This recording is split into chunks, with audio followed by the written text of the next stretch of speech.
Good morning, I'm Gretchen Ho. It is a Wednesday, the 6th day of August, bringing you Morning Matters because your morning's matters get to the stories that matter today. Former Senator Antonio Trillanes IV claims Vice President Sara Duterte and former VP Leni Robredo are friends and political allies. Trillanes believes this is why Robredo has remained silent on both the Vice President's impeachment and the ICC arrest of former President Rodrigo Duterte.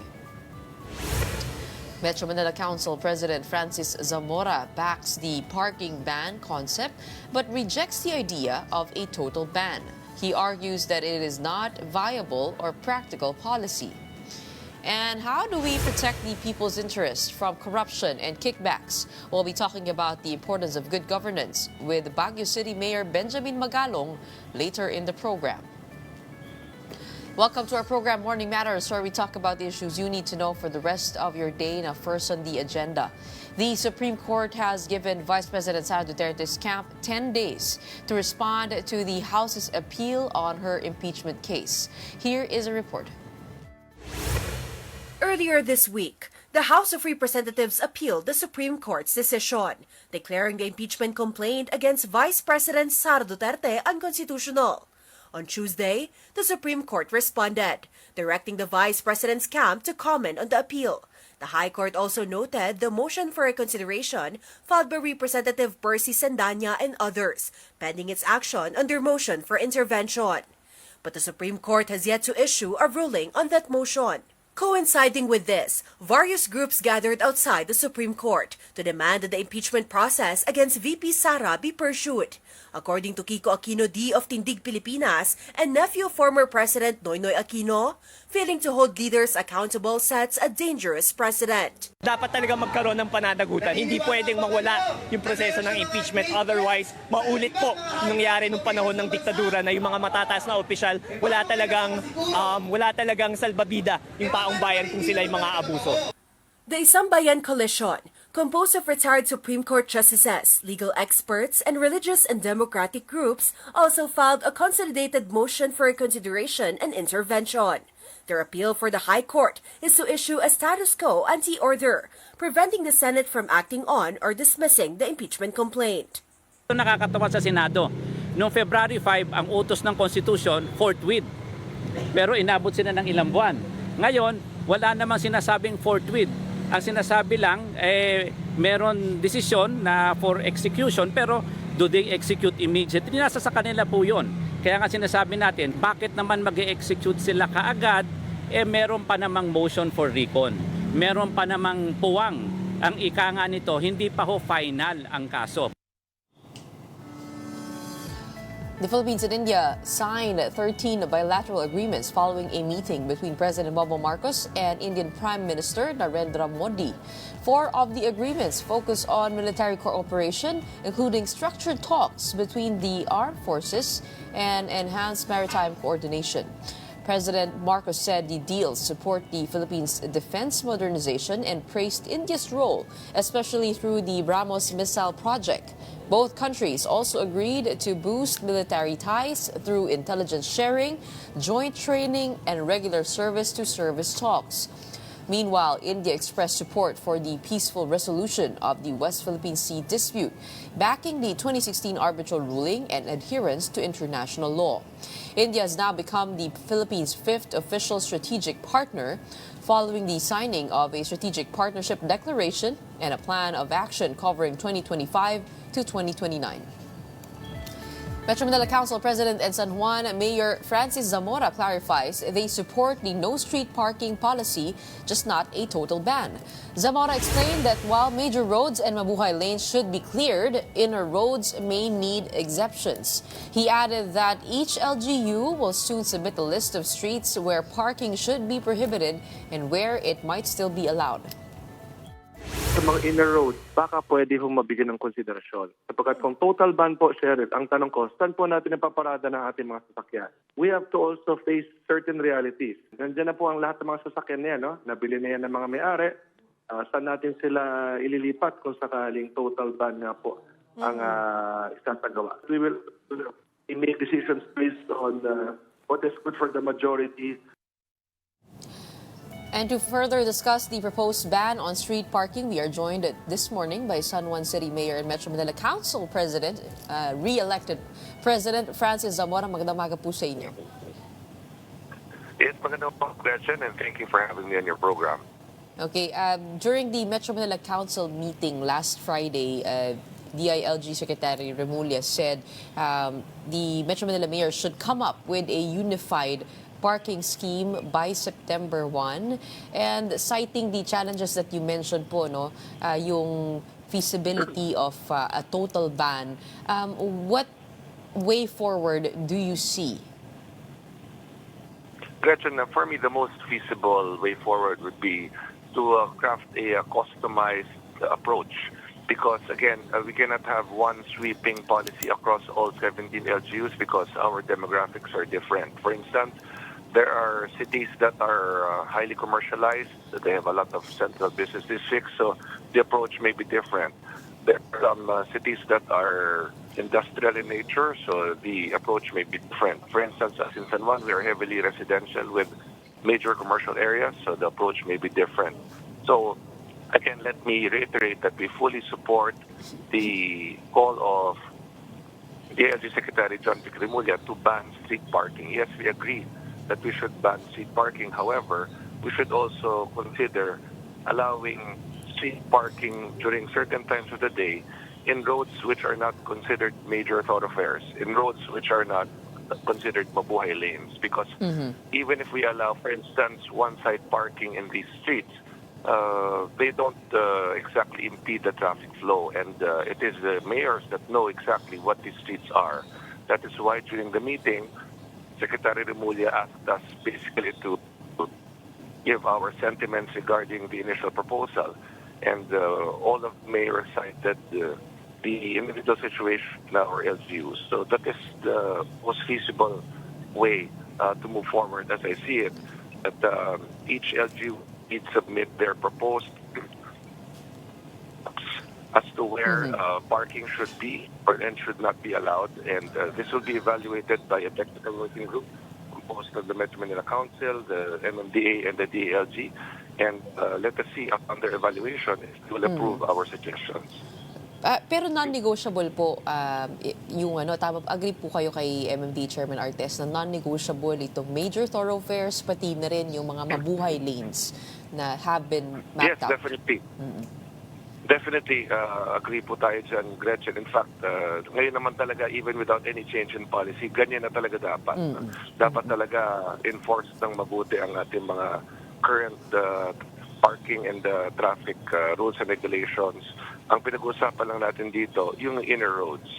Dapat talaga walang nakaparada sa major thoroughfares sa ating mabuhay lanes at all times. Dapat stricto tayo at consistent sa pag-uhuli, sa pagtutow, pagka-clamp, paninikit. At yung ibang mga inner roads naman po, yan, covered yan ng local ordinances, Gretchen. For instance, in San Juan, we have local ordinances that allow parking in the inner roads as determined by our barangay officials. What kind of customization in terms of approach are you seeing in your own city? Kasi meron din pong proposal na hindi total ban pero oras-oras na lang, no? So meron po yung from 7 a.m. to 10 a.m., 5 p.m. to 8 p.m. na pagbabawalan nitong parking, at meron din proposal na day long naman, 5 a.m. to 10 p.m. For your city, what kind of customized approach do you see being a heavily residential and commercial area? Yung certain times of the day na pwede at hindi pwede mag-park. I agree. Because not all times ang mga roads natin ay talagang dinadaanan ng napakaraming sasakyan. So again, when I say customization, Gretchen, what I basically mean is depending on the needs of the individual LGUs. Kasi yung oras na bilis ang traffic flow sa San Juan, maring iba sa oras sa Makati or sa Taguig, given na sila heavy ang business districts po nila, no, compared to us. Yun ang ibig ko sabihin. And I will leave it to the other mayors to determine yung mga pakilala mga lungsod. For instance, kami po sa San Juan, meron tayong Green Hill Shopping Center. Diyan, totally bawal po ang pag-park sa mga mabuhay lanes. In fact, Gretchen, if I may share, since 2018 when I first became mayor of San Juan, binawal ko na ang lahat ng street pay parking all over the city. Even in Ica, even in Xavier, bawal na yan since 2018. So we've been strict in the implementation of this. So yung mga ganitong approach ang pwedeng gawin ng mga cities, again, depending on their demographics. Sila lang po makakasagot yan kasi mas alam po ng mga mayors yung mga kanya-kanyang LGUs po nila. That's why yun pa namin with Secretary Rimulya, and I thank him because nick po siya sa amin, mga mayors, being a governor, he understands how it is to be the head of a local government unit. So yung pong suggestions na isasabit po namin sa kanila for the evaluation of the technical working group po. Pero syempre in-invoke nga po nila itong yung Republic Act 4136 na has prohibited public parking or prohibited parking on public streets. So technically po hindi po talaga siya pwede, no, pero na override lang po. Do you have local ordinances, I mean, on that, on the parking in your city? At saan po kaya nakikita ninyo na medyo mahirap mag-implement ng ban in San Juan? Meron tayong local ordinances covering all of these, Gretchen. No? At again, yung reality on the ground po ang talagang dapat maintindihan natin. No? Kasi, again, we do not live in a perfect world, Gretchen. No? Ang sarap pakinggan na, sige, bawal ang parking sa katulad sa ibang bansa. Oo. Pero ang tanong, saan tayo paparada? For instance, Gretchen, when you went to work today, diba, buti na lang may parking facility kayo sa studio ninyo. Paano kung yung papasukan ninyo ay walang facility? Saan nyo paparada yan? Diba? I mean, kumbaga, yun yung realities on the ground, and that's what we face as mayors. No? So, all of these have to be considered, Gretchen. Again, whatever decision we will make, we will always consider everything. We will consider what is good for the majority. Kasi kahit ano naman po ang maging decision natin, meron at merong mag-oppose somehow because you cannot really please everyone. But we really have to look after what is good for majority. Mayor, dahil pag-uusapan na rin po natin yung kalsada, na been curious because we went to San Juan before to institute the bike lanes, right? Kamusta naman po yung mga bike lanes ng San Juan? Ano po mga findings po ninyo? Parang yung ibang mga kalsada wala na yung bike lanes, ano? Okay, Gretchen, ganito ang ginawa po natin. And again, thank you for being with us then. I remember that day. Ang ating mga bike lanes po ay active pa lahat. In fact, we are now installing illuminated cat's eyes, no? Yung ating mga markers talaga for the bike lanes.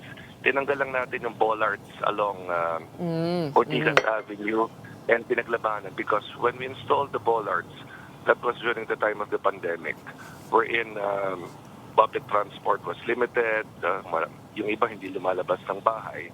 So, hindi pa ganun ka-normalize yung volume ng traffic. But when, COVID ended and we went back to normalcy, nung bumalik na yung usual traffic volume, hindi na naging feasible yung natin. However, all of the bike lanes are still active. In fact, like what I mentioned, we are installing now citywide cat's eyes to really define yung ating bike lanes. So, we still, of course, promote transportation, yung ating... in a different way. Tuloy-tuloy lang, except that the bollards really, kasi yung third lane na ng Ortigas Avenue namin ay hindi na talaga nagagamit. And just imagine kapag pasukan at uwian na ng Xavier and Ica, no? Hirap talaga yung situation. So, we have to adjust to the situation given to us to the best possible way. And talaga, again, there are realities that we have to face, Gretchen. Hindi tayo namumuhay sa isang perfectong mundo. So, kinakailangan natin mag-adjust sa mga sitwasyon na ibigay po sa atin. Mayor, dahil minsan lang po namin kayo makausap, just gusto ko lang isingit itong isa pang subject tungkol sa flood control. Si Congressman Erice has called or has proposed that Metro Manila have its own governor again like before dun sa Metro Manila Commission. Kayo po ay kapananalo lang po ng Metro Manila Council President. At ang sabi po niya, kailangan daw ng governor, katulad na lang sa ibang rehiyon, para magkaroon ng uniform laws across NCR.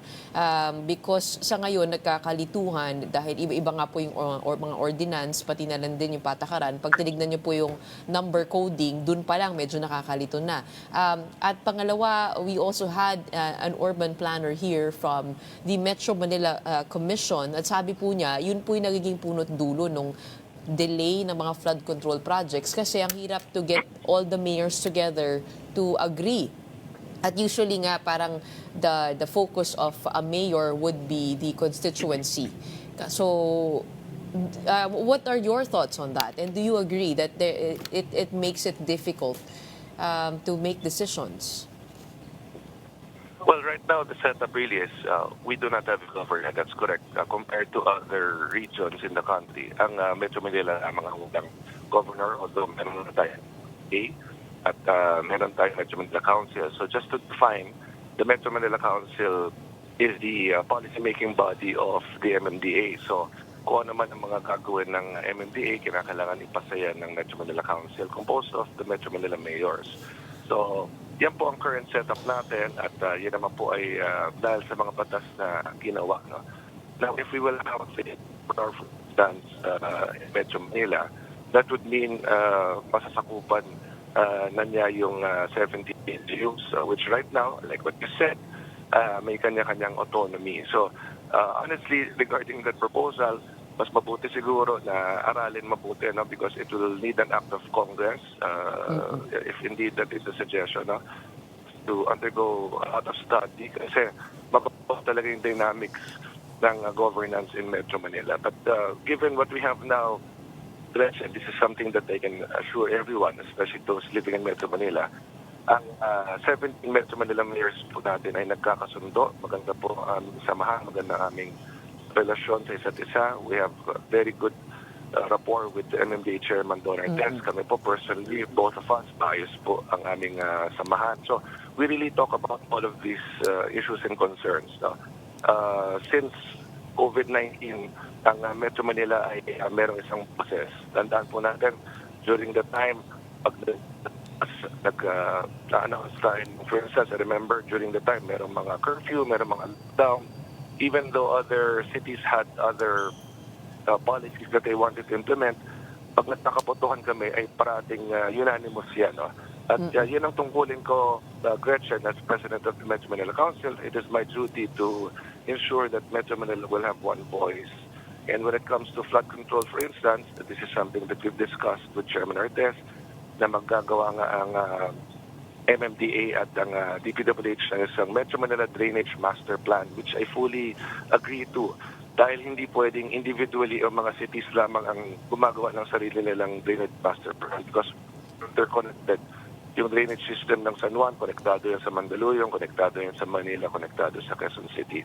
So dapat talaga paplano tayo ay as one whole metropolis and not just individually cities when it comes to flood control and drainage systems. By when can we expect the master plan? Okay. Iyan po, according to them, ay kinakraft na po nila. Kahit kami po, we're really excited for that. We will continue to meet about it. And ang binanggit ko po kay Chairman Artes, talagang dapat yung inputs ng mayors ay talagang makonsider po rito. No?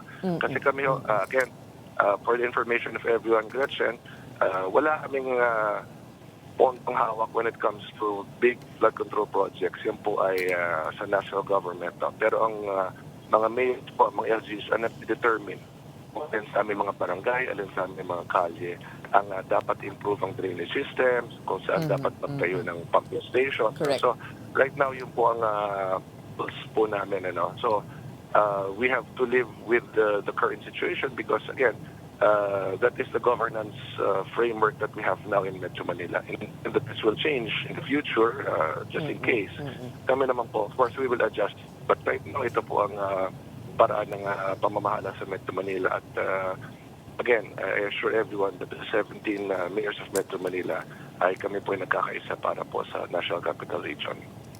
Okay, abangan po namin yung master plan na yan, and hopefully we can have you on the show with that master plan and all the other plans for Metro Manila. Maraming salamat po for your time, for joining us this morning. We have San Juan City Mayor and Metro Manila Council President Francis Zamora.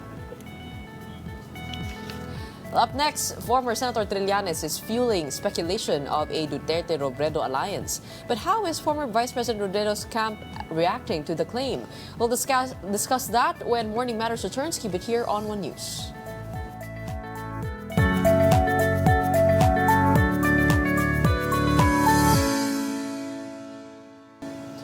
Good morning, I'm Gretchen Ho. Here on Morning Matters, we talk about the most pressing issues and give you the context behind the headlines.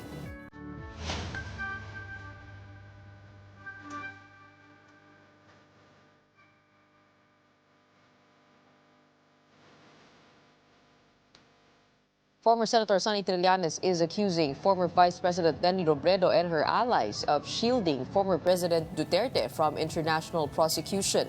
In an interview on Storycon, Trillanes claimed Robredo was opposed to turning Duterte over to the International Criminal Court if she had won the presidency in 2022.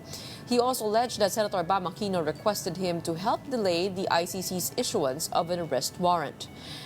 Trillanes believes these actions, along with Robredo's reported silence on Vice President Sara Duterte's impeachment, point to an ongoing Robredo-Sara alliance, one that allegedly existed even during the 2022 campaign. Kaya nga sinasabi ko sa 2028, I'm not inclined to support Leni because magkaalyado at magkaibigan sila ni Sara Duterte. Palagay ko malalim. And in fact, we have aside dun sa mga sinight ko na historical mga incidents na yan, ito, no, up to now, si Mayor Leni has yet to say anything about the impeachment trial of Sara Duterte. Alam mo, malakas na boses yan. Leni, pero she's quiet. Amid these speculations, Robredo's former spokesperson, Attorney Barry Gutierrez, is pushing back. And he joins us this morning to clarify their camp's position. Magandang umaga po sa inyo, Attorney Barry. Good morning, Gretchen. Happy to be here. Parang natatawa kayo. First of all, I'm not a spokesperson anymore. So whatever I say is my take on it, not VP Leni's camp. Okay, so just to clear that out, ano. Okay, medyo mabibigat po yung mga paratang na ito, ano, galing kay former Senator Trillanes. Isa-isahin po natin. Alam ko nasagot nyo na ito kagabi, pero para lang din to set the context of our conversation, no. So are you Sure. categorically denying the statements? First one, that Vice President Leni Robredo was not for surrendering the former president to the ICC, that they don't believe in the jurisdiction of the ICC. Okay, first of all, let me say at the outset that I have the utmost respect for Senator Trillanes, and I'm sure this opinion he has a basis for it, and which unfortunately I'm not aware of. I don't know who he has talked to, which has led to him getting this information. Which has actually led to him stating this particular position. But that said, on the ICC, my basis is really the official stances taken by the Vice President, the public statements she made during the campaign, the official positions that she took in various interviews leading up to the 2022 election. And many times, from 2021 to 2022, after she had already declared her candidacy for president, she was very clear that she, if elected, she would cooperate with the ICC investigation. And more than that, she would push for the Philippines rejoining the ICC as a full member. More recently, this March, when the arrest of President Duterte took place and he was turned over to the ICC, she issued a statement saying that she believed this was an important first step in achieving justice for the many victims of the drug war. So, this runs very, very clearly in the direction of supporting an ICC rejoining and cooperation with the ICC, contrary to the contention of Senator Trillanes. So, I don't know who he has talked to. I'm sure he has a basis for this, but based on how I have related with the Vice President, what she has said publicly, and what official positions she has taken during the campaign and after, it would seem to be, contradictory. Pero hindi ho ba totoo na magkaibigan talaga si Vice President Leni at saka si Vice President Sara Duterte? Kasi, I found an old article from Inquirer back in 2015. Actually, 2015. Our co-anchor found it. Yeah. Oo, si Regina. Yeah. Sabi ni Vice President Robredo, magkaibigan kami. Even before, when I come to Davao, I always find time to talk to her. She was mayor when my husband was DILG secretary, so we are friends. And Robredo, who had a quick lunch with the younger Duterte in an eatery outside the gate of the Davao Medical School Foundation, and her meeting with the younger Duterte was purely personal and had nothing to do with politics. So, tama po ba na they were really friends? Yeah, this is December 2015 during the vice presidential campaign. They met in Davao. She issued that particular statement. But here's the thing. Since then, I am not aware of any personal meeting they have had until the one last year when Vice President Sara Duterte dropped by her house during the Peña Francia. What I can say is in the entire 6 years that Vice President Leni served as VP, there was no meeting. They never talked.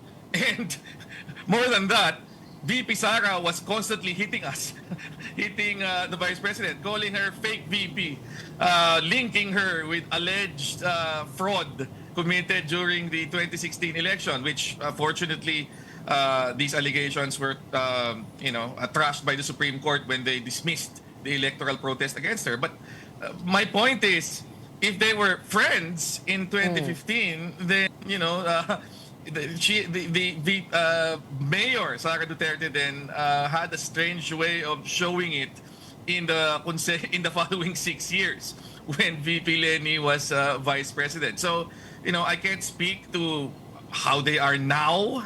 I only know that they met last year, and that when they met last year, that was the first time in more than 6 years that they had actually had a conversation. So I'm not privy to the current state of their friendship, but what I can say is that if they were actually friends for those 6 years, certainly didn't show in their interactions with each other. Well, Senator Trillanes was implying yesterday that VP Robredo is actually not politically naive. And sabi nga niya na parang alam naman niya yung mga galawan na dito sa politika. Even to say na yung meeting nila ni Vice President, she will feign ignorance for deniability, but yung ang naririnig niya from insiders is matagal ng planado yun na magmi-meet sila. Is it possible? What do you say? What would you have to say to that? I mean, this is a subject matter that has been discussed and repeatedly talked about last year, and I've been very, very clear on this point. I talked to Vice President Leni. She made it very, very clear to me that the visit was sudden. She was informed only a few minutes before that that VP Sara was going to her house. There was no prior arrangement here that they would meet in advance. So, Senator Trillanes has been insisting on this point even last year. So, I'll respect his position, but insofar as the Vice President herself is concerned, VP Leni has been very, very clear that this was something that happened spur of the moment. It was not planned.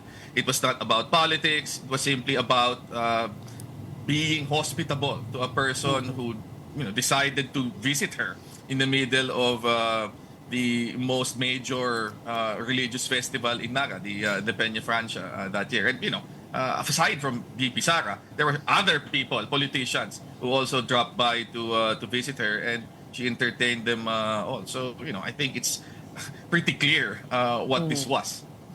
Well, of course, this is being talked about in the context of a greater concern, which is the Vice President's silence on the impeachment. Bakit kaya hindi nagsasalita si Vice President tungkol dito? Well, first of all, let's put it in context. It's not just the impeachment she hasn't been talking about. She hasn't really been talking about national issues or commenting on national issues for the better part of the last 3 years.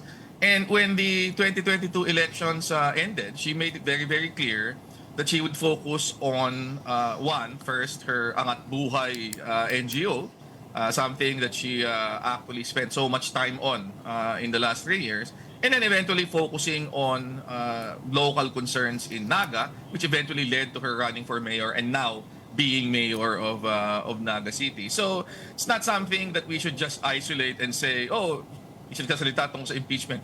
Hindi siya nagko-comment tungkol sa national issues, generally speaking, in the last 3 years. And I think that was a deliberate choice on her part. She wanted to focus on local issues. She wanted to give space for other leaders, principally Senator Hontiveros, who she passed the baton to as leader of the opposition way back in 2022,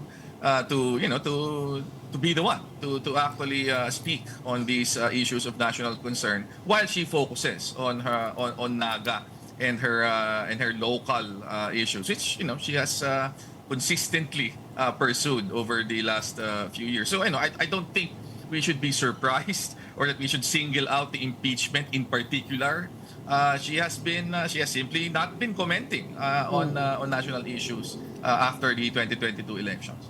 But as we know, in politics, there are no permanent friends, no permanent enemies. Is it possible to rekindle that friendship that the two vice presidents have had in 2015 for a potential alignment of interests in 2028? Posible ba yun?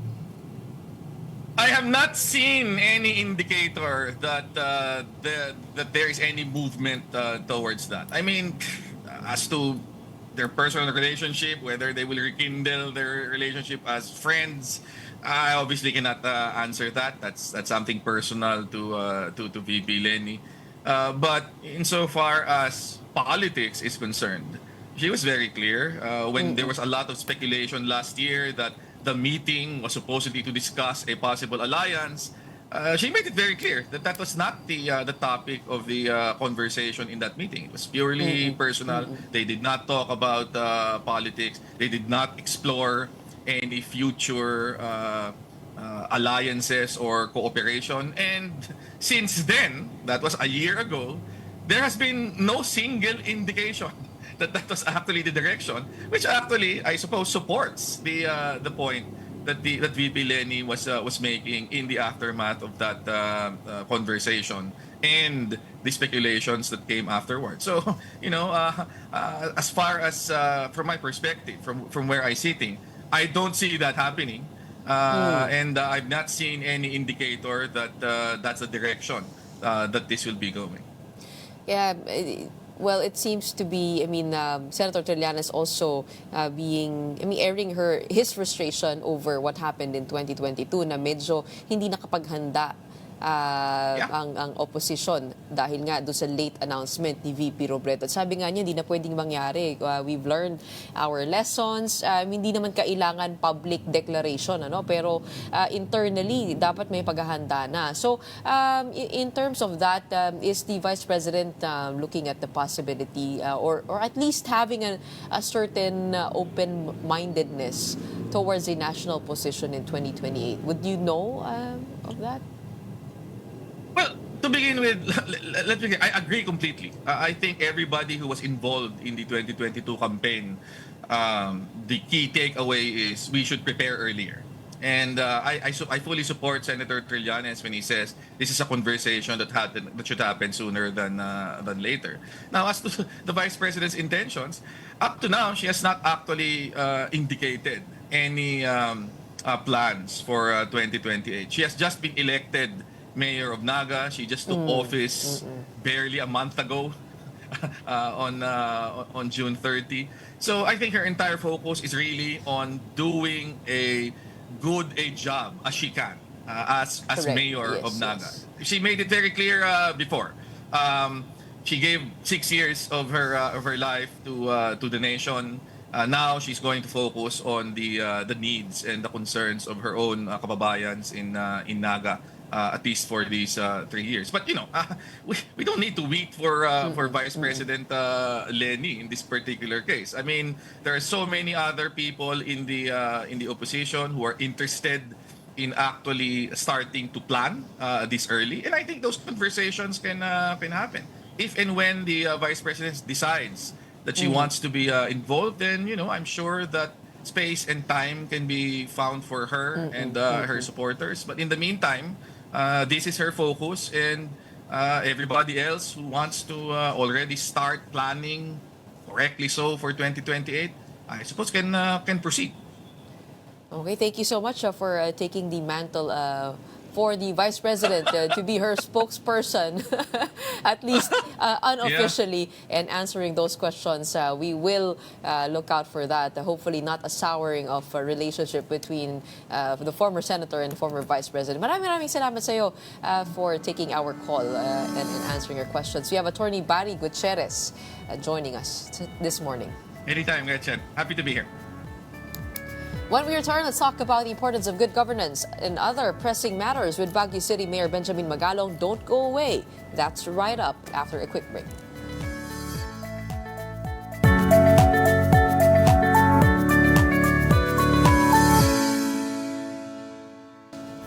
Welcome back. You're still watching Morning Matters here on One News. Baguio City Mayor Benjamin Magalong recently made headlines after claiming that some lawmakers receive kickbacks from government projects. His statement comes in the wake of President Bongbong Marcos's directive to investigate alleged anomalies in the implementation of flood control projects across the country.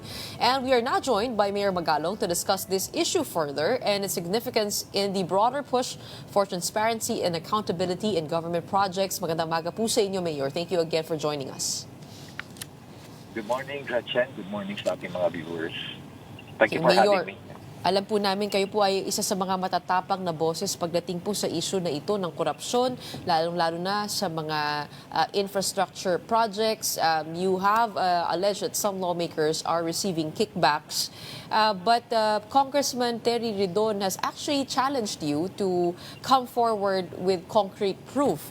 Him being now the chairman of public accounts, sabi niya para maimbestigahan na po ito finally dahil your word, there's a danger also of it being a blanket allegation.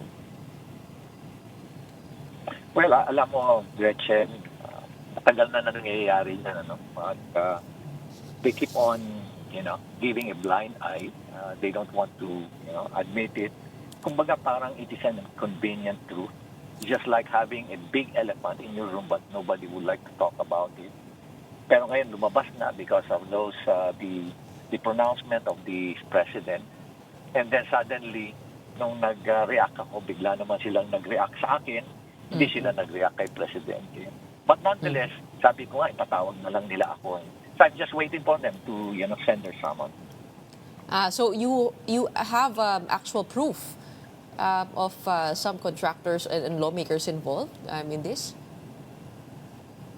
Well, that's the reason why, Gretchen, that's the reason why I'm waiting for them to, invite me to the congressional hearing so that I can present our side, and at the same time present pieces of document and pieces of evidence. Pero yun nga po, pinag-uusapan nga po namin dito ni Congressman Ridon. How do you find evidence? Is it easy to get the paper trail of this? Kasi usually, di ba, parang kaliwaan niya, marami pong hindi accounted for. How do you begin to trace all of those projects? Alam mo, a good point. Alam mo, Gretchen, I've been into big investigations. Just for example, the investigation in 2013 wherein I was tasked by no less than President Noynoy to conduct an investigation do sa NIA. Basically, we know the framework on how to conduct an investigation. Kaya lang nung nangyari na noon, nung after mga 8 months, almost a year kami nag-iimbestiga. And then finally, I was asked to stop the investigation dahil nga the new NIA management requested na sila na magpatuloy ng investigation. And during that time, lumalabas na doon sa investigation namin na some politicians were already involved in anomalous project. So, ganun din, yung framework na ginawa namin doon, yun din na dapat nilang gawin ngayon. Kaya nga ako nag-volunteer. Kung gusto nila, ako na lang mag-imbestiga. But of course, I need the help of the Philippine National Police and the FBI. Pero yun nga po, no, yung involvement ng politicians na yan, how far does it go? From the bidding process all the way down to the actual construction?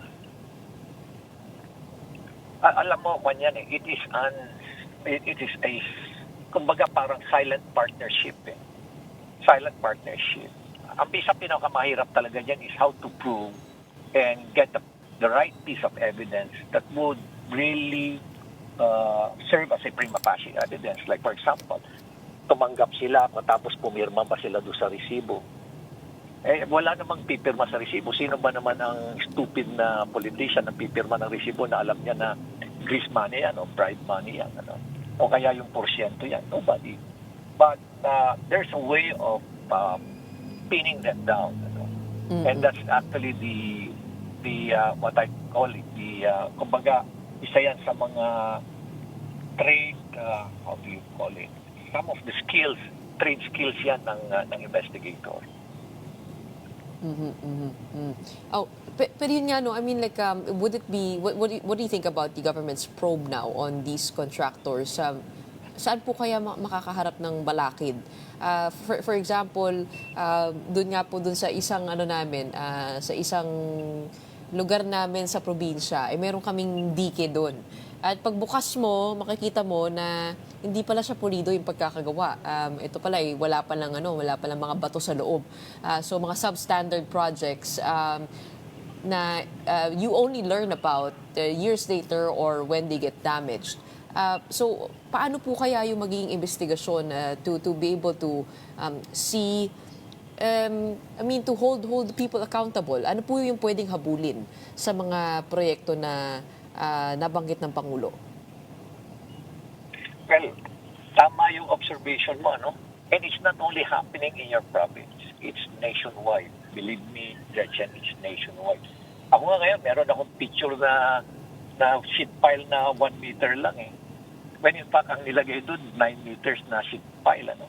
Pero lumabas 1 meter lang nung nasira ng itong bagyo, 1 meter lang ang lumbas. At tinanong ko nga yung contractor, is there a way na mapuputo? Sabi niya, imposible sir, mapuputol yan. Imposible. And from there, you can already start investigation. At marami yan. Alam mo, all you have to do is, mamimili ka. Kung meron ka, alam mo, napakadaming information na dumarating ngayon, Gretchen. Napakarami. Just like what happened when we were conducting the NIA investigation. Initially, akala namin sa Agusan Norte lang. Tapos maya-maya, nandyan na yung mga dokumento na dumarating galing sa Bohol, galing sa Region 2, galing sa Pangasinan, galing sa Bulacan. Napakarami. Halos hindi na namin, only to find out na we're just hitting the tip of the iceberg. Ganito rin ang mangyayari dito sa investigation once it starts. And it will be led by credible people, credible institutions, then definitely maraming mapipin down yan. Speaking of the evidence that you have at hand, are these projects that you have oversight over in Baguio City? Well, meron din mga nasa Baguio City, meron din dito sa Cordillera, pero marami rin sa ibang lugar. It's all over the place, all over the country. Kaya na marami nga tumatawag na sa akin at sending me pieces of documents. I'm having a difficult time consolidating everything dahil unang-una, mayor ako rito, hindi naman ako investigador na, di ba? Hindi naman ako investigador. Yung nga yun nakapagtataka Why is it na mayroong oversight powers ang Kongreso? Hindi ko naman sinasabi na lahat sila, di ba? I think I made a categorical statement that this is not a blanket accusation. I'm just saying that majority of them are actually involved in anomalies. So, ito yun. Ito yung, alam mo, it's all over. It's all over. At sabi ko nga, they have the oversight. Dapat, nag-launch na sila ng kanilang investigation. Alam naman nila yan. Ang problema nga, sabi ko nga, nagmamaang-maangan lang sila. Alam nila yan. It's, in fact, nag-usap pa nga kami ng isang mayor, a prominent mayor, sabi niya, alam mo, mayor, one time I met with my several congressmen. Alam mo, nag-uusap nila na as if I was not there. Sabi ko, what do you mean? Nag-uusap sila tungkol sa kanilang mga porsyento. Hindi ba lang sila nahiya sa akin na nakikinig ako, sabi. In your city, what has your administration done to be able to prevent or reduce instances of, yun nga po, itong mga ganitong corruption in infrastructure projects? Ano po ang mga pagbabagong inyong ginawa? Good question. Good question, Gretchen.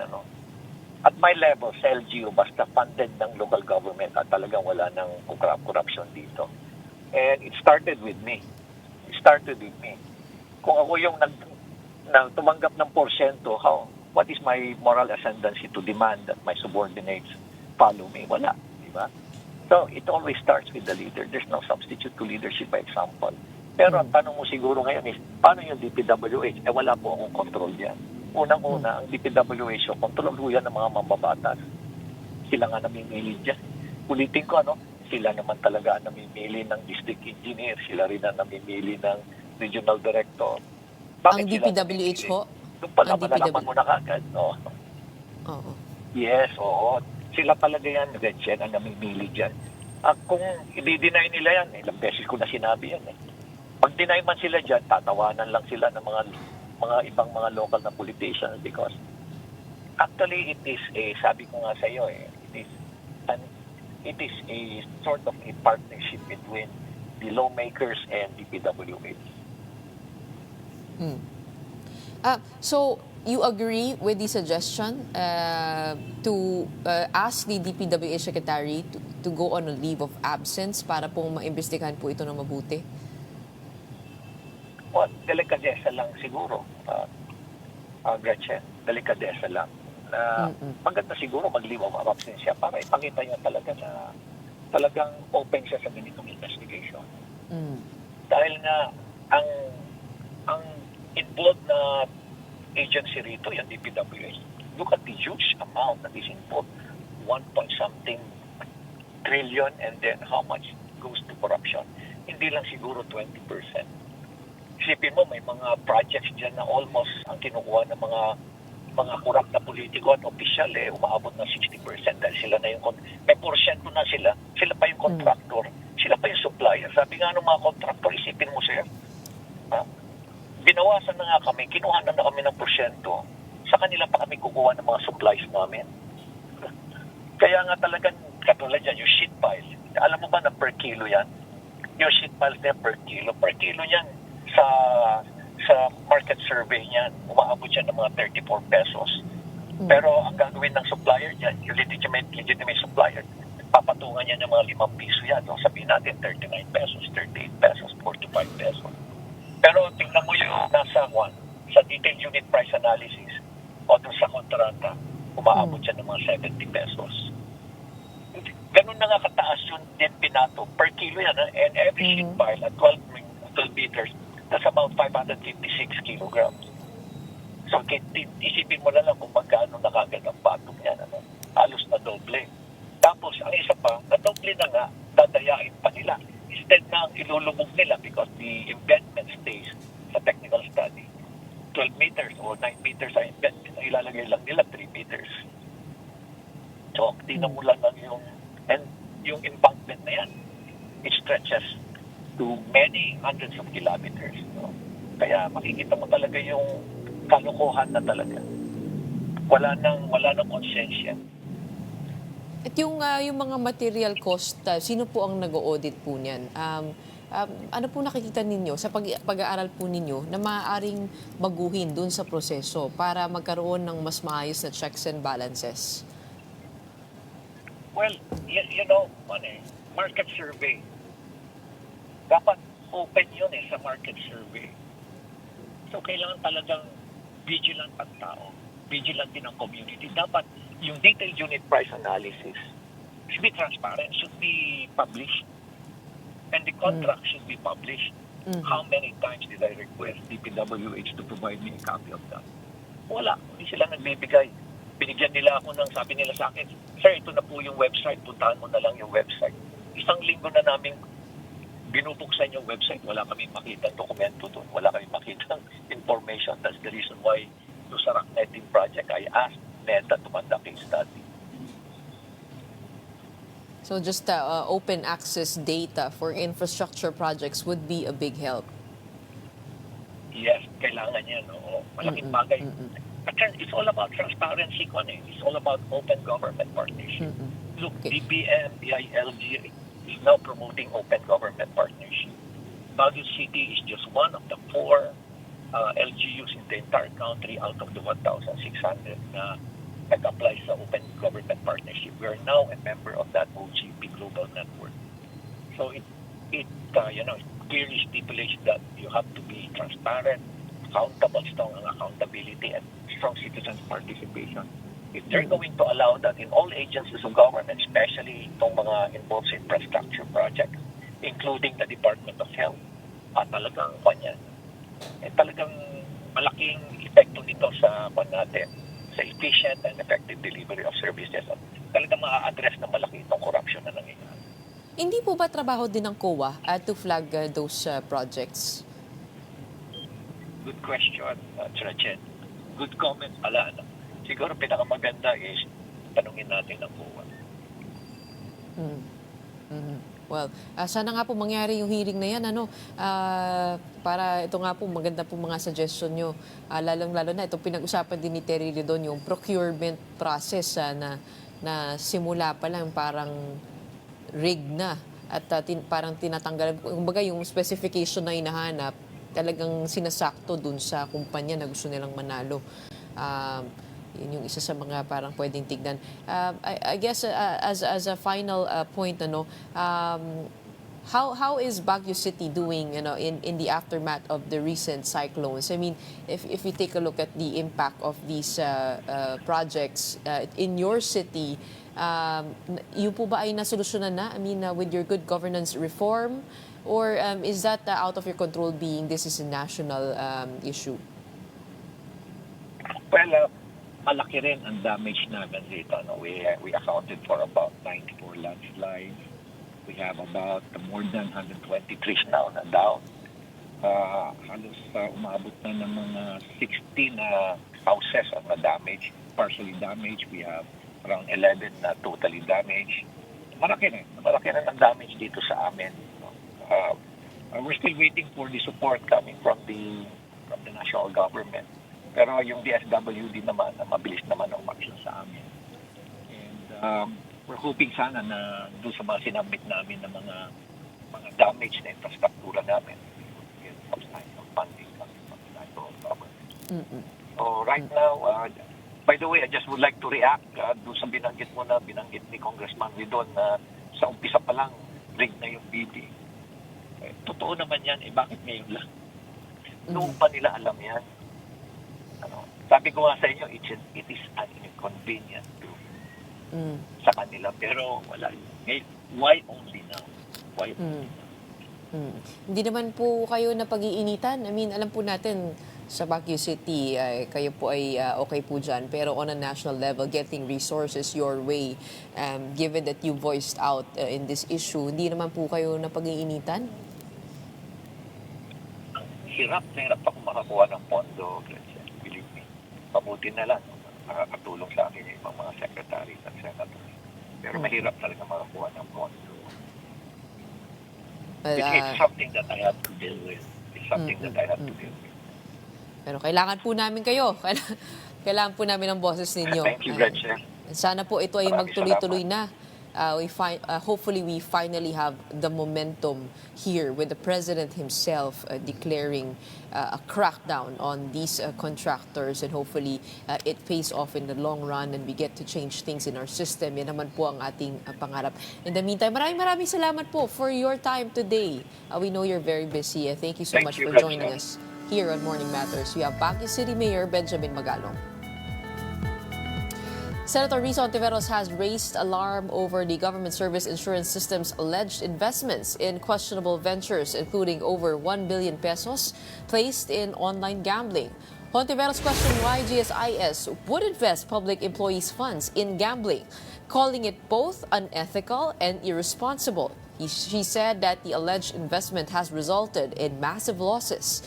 Citing the 2023 Commission and Audit Report, Hontiveros said the GSIS also poured funds into 3 other firms with poor track records, reportedly losing more than 250 million pesos. Hontiveros warned that such decisions could jeopardize the pensions of GSIS members. She called on the Senate to take action, including possibly amending the GSIS Act. In the first place, what was GSIS thinking? Investing funds in online gambling. Tayo nga po, mga kasamang nagtatrabaho sa gobyerno, hindi pwedeng tumuntong sa casino. Lalo na, hindi pwedeng magsugal doon. Kaya, bakit ang GSIS naman, todo taya at ginawang puhunan ang pera ng public employee sa sugalan? And that wraps up today's episode of Morning Matters. We hope we've given you the right start to your morning. Let's go ahead and make the day matter. My name is Gretchen Ho. We are One News, all sides, all the time.